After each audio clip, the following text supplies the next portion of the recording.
Baik Bapak Ibu sekalian, kurang lebihnya mohon maaf. Selanjutnya acara yang kita tunggu-tunggu, acara yang kita nantikan, yaitu tausiah dari Al-Mukarram kepada Bapak Ustaz. Kami persilakan. Mangga Pak. Sholawat Muhammad.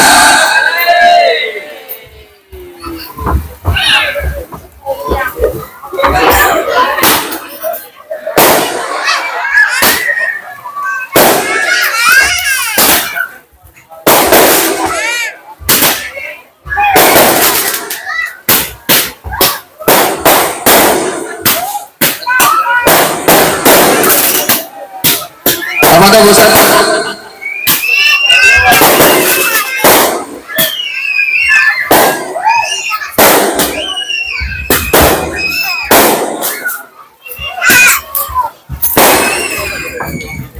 Apa tuh Ustaz?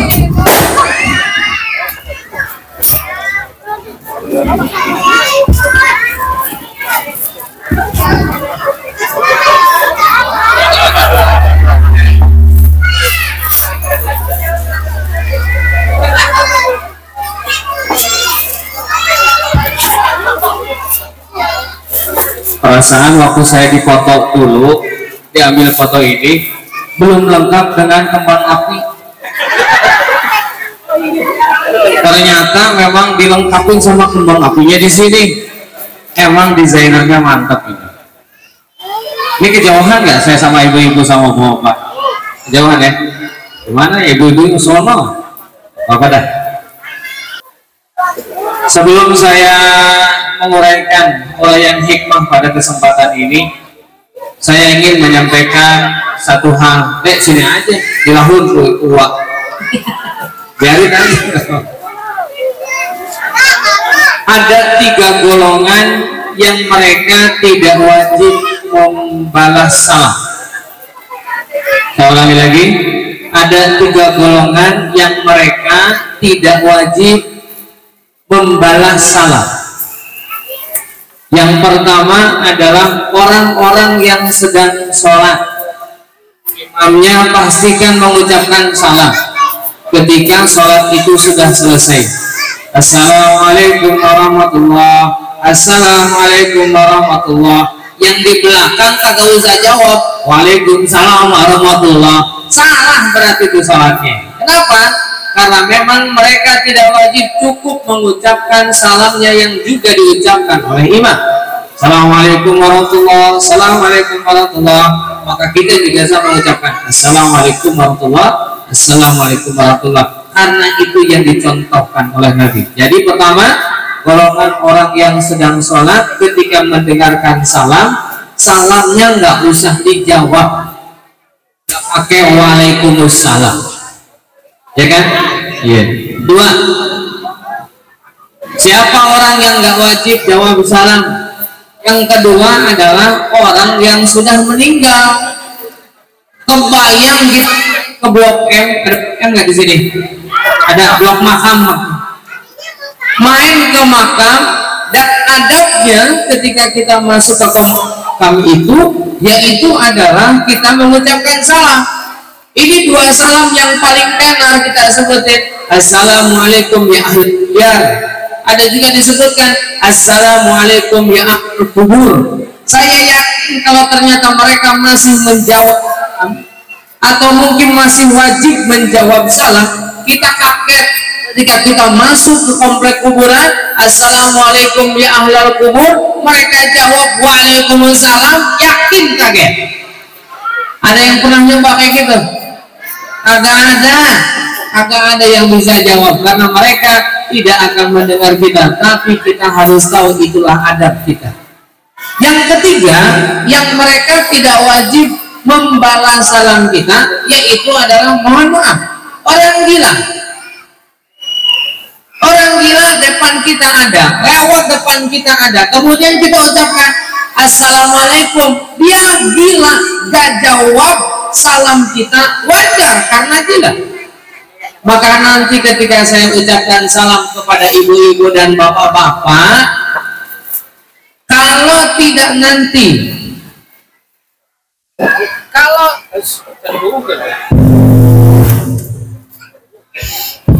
kalau nanti salam ini tidak terjawab atau tidak dijawab oleh ibu dan bapak, tinggal pilih ibu mau yang mana kelompoknya.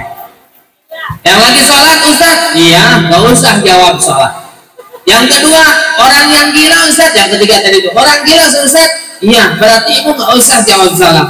Termasuk orang yang sudah meninggoy, udah mati, maka mereka ini termasuk ini adalah orang-orang yang tidak usah menjawab salam. Termasuk ketika kita kondisinya adalah mohon maaf disebutkan tadi wafat, maka nanti silahkan jawab salam saya sebagai bagaimana cara kita untuk bermuamalah satu sama lain. Mudah-mudahan salam sejahtera ini salam yang diucapkan oleh lisan kita yang membawa kita kepada surga Allah Subhanahu wa taala. Amin ya rabbal alamin. Assalamualaikum warahmatullahi wabarakatuh. Enak banget yang begini, jadi nggak usah ngulang-ngulang lagi. Biasanya mah kalau ajengan kiai kalau lagi mulutan selalu aja mengulang sampai 2 kali atau 3 kali, ya kan? Ada aja bikin pantun dulu, ayat emping, ayat kompak, hakuping maka kuping, tapi tak acan kompak. Ya gue mah nggak pakai, udah dijawab. Mudah-mudahan salam ini adalah berbalas dengan nilai jannah di sisi Allah Subhanahu wa taala. Amin. A'udzubillahi minasyaitonir rajim. Kufar min qulubil jabbar izzatu lillahi wa rasulihi walil mu'minin. Innal hamdalillah nahmaduhu wa nasta'inuhu wa nastaghfiruhu wa na'udzu billahi min shururi anfusina min sayyiati a'malina. May yahdihillahu fala mudilla lahu wa may yudlil fala hadiya lahu. Asyhadu an la ilaha illallah wahdahu la syarika lahu wa asyhadu anna Muhammadan abduhu wa rasuluhu la nabiyya ba'dah. Allahumma shalli wa sallim ala abdika wa rasulika Muhammadin sallallahu alaihi wasallam wa ala alihi wa sahbihi ajma'in. Allah Ta'ala fi kitabil hadid, a'udzu billahi minasyaitonir rajim, bismillahirrahmanirrahim. Wa idza dzukirallahu wahdahu isma'azzat qulubul ladzina la yu'minuna bil akhirah wa idza dzukira alladzina min dunihi idza hum yastabshirun. Wa qala Nabi sallallahu alaihi wasallam, wallahi la tazalu hadhihi ummah fi khairin ma idza qala sadaqat wa idza hakamat adalah wa idza surhimat rahimat wa khaliqin nasa bi khuluqin hasanin. Allahu ghayatuna wal ikhlasu mabda'una wal islahu sabiluna wal mahabbatu syi'aruna. Segala puji hanya milik Allah Tuhan semesta alam, yang kepadanya kita bertadarruk, kepadanya kita berta'abbud, kepadanya kita menghaluskan niat, kepadanya kita mengharapkan rahmat, hanya darinya kita mengharapkan ampunan, hanya darinya kita mengharapkan hidayah. Mudah-mudahan segala bentuk potensial kebaikan-kebaikan itu Allah berikan kepada kita, sehingga Allah pun permudah jalan kita menuju ketakwaan. Amin ya rabbal alamin. Salawat serta salam tercurah pada Nabi Muhammad sallallahu alaihi wasallam, kepada keluarga, para sahabat, para tabi'in, tabi'ut tabi'in wa tabi'ihim bi ihsanin ila yaumiddin. Mudah-mudahan salawat salam ini itulah yang nanti kita akan dapatkan syafaatul uzma yang merupakan dambaan dari setiap kita. Mudah-mudahan sekali lagi kita adalah orang-orang yang sedang senantiasa memburu kebaikan-kebaikan ini, meneladani Rasulullah SAW, senang dengan kelahirannya, senang dengan diutusnya, dan kita siap untuk membelanya. Mudah-mudahan momentum maulid ini adalah momentum untuk senantiasa menampakkan mahabbah kita kepada Rasulullah SAW.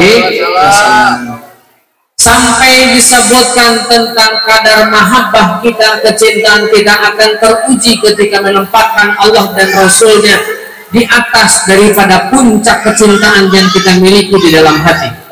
Saya mengutip kalimat yang paling sering diucapkan oleh guru-guru kita, oleh ulama-ulama kita, oleh ajengan-ajengan kiai kita, habaib-habaib kita.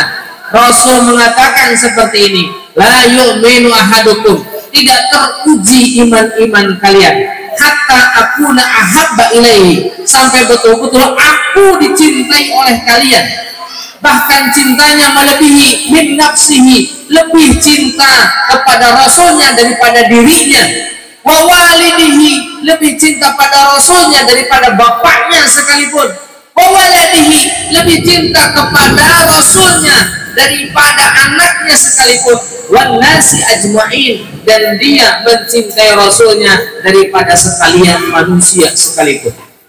Ini teruji ketika pada waktu itu kaum muslimin pernah mengalami kekalahan dalam perang. Kekalahan apa ya? Perang apa ya pada waktu itu? Benteng Takeshi, kan ada Benteng Takeshi. Perang Uhud. Pulang dari sono ada kabar kayaknya Rasul meninggal. Itu tersebar hoak. Jadi urusan hoaknya tidak lagi di saya. Ada yang nyebarin hoak orang Islam kalah. Nyampe informasi ini ke Madinah. Pada waktu itu yang terjadi adalah ada timbul keresahan, termasuk satu perempuan yang ayahnya, suaminya, anak lelakinya ikut ke medan juang. Mendengar kabar dia kalah, mereka kalah, kaum muslimin kalah, tapi ternyata yang justru dikhawatirkan oleh perempuan ini bukan ayah, suami, dan anaknya, tapi dia mengkhawatirkan bagaimana dan apa kabar Rasulullah SAW. Terdengar kabar itu, nyampe ke telinganya, datang adalah pasukan yang tersisa, sampai ditanyakan, "Ece, salah ke Ece ngawat, Ece, kolot Ece ngawat, Ece, budak Ece ngawat." Ternyata meskipun mereka disayangi oleh perempuan ini menyayangi tiga laki-laki tadi, yang ternyata justru keluar pertanyaannya, bagaimana keadaan Rasul? Bagaimana keadaan Rasul? Dia tidak dikatakan sebagai orang yang tidak mencintai bapaknya, dia cinta. Dia tidak dikatakan sebagai orang yang tidak mencintai suaminya, dia cinta. Dan juga tidak dikatakan sebagai orang yang tidak mencintai anaknya, dia cinta. Tapi Rasulullah SAW lebih dia cintai dari siapapun.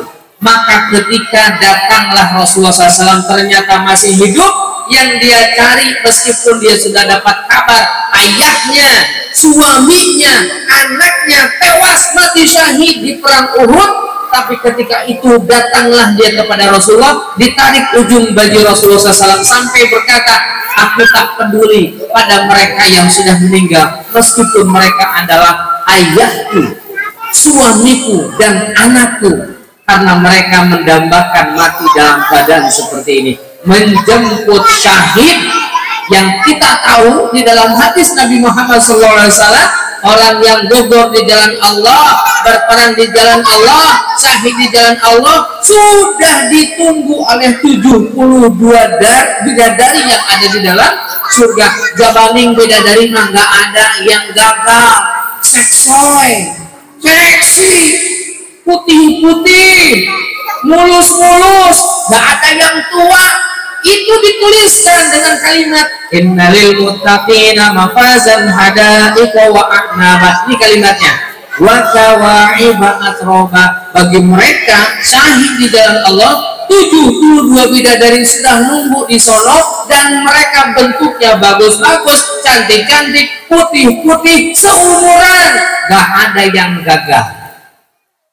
Masya Allah, dibandingkan yang cuma jauh lah gitu lah. Coba ngomong misalkan dia kamu ke sekali mau buka anak 5 ges gendut ges katingalin teu bodas dikasebutkeun, sampai ternyata cemburu kalau ternyata pamajikan juga gitu teh. Maneh mah geus hideung, maneh mah teu seksi, maneh mah tidak cantik lagi. Sayang, emang mendapatkan seperti apa, istri seperti apa? Putih, lurus, lempeng, tong kawin jeung aing sateh kawinna jeung bihun.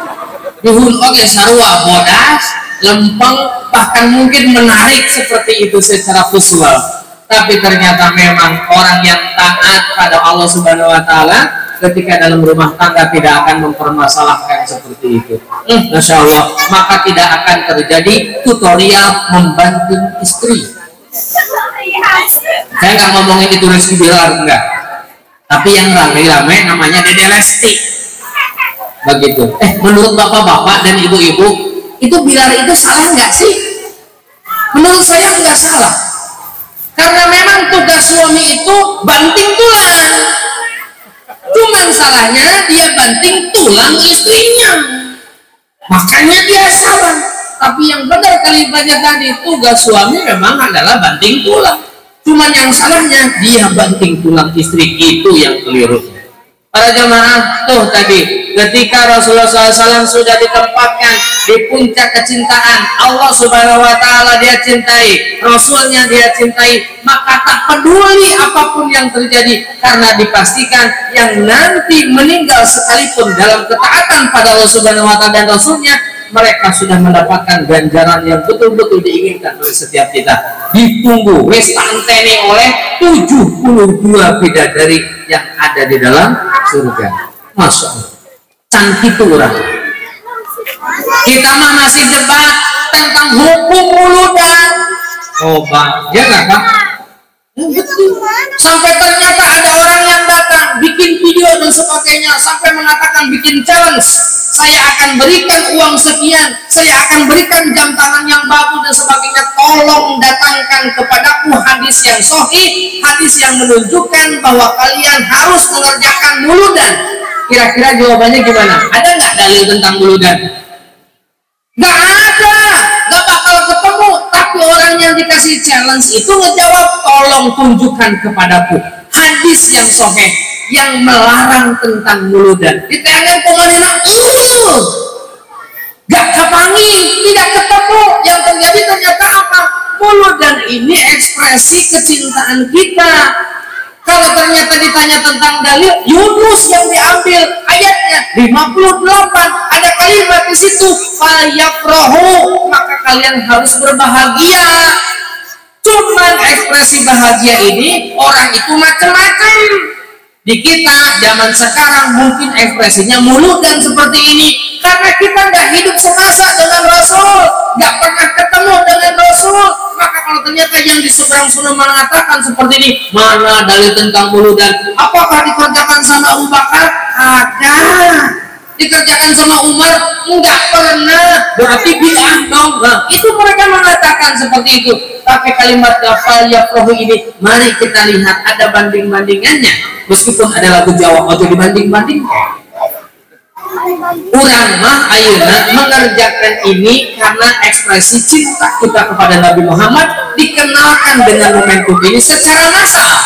Maka biasanya di beberapa tempat yang lain berbicara tentang itu,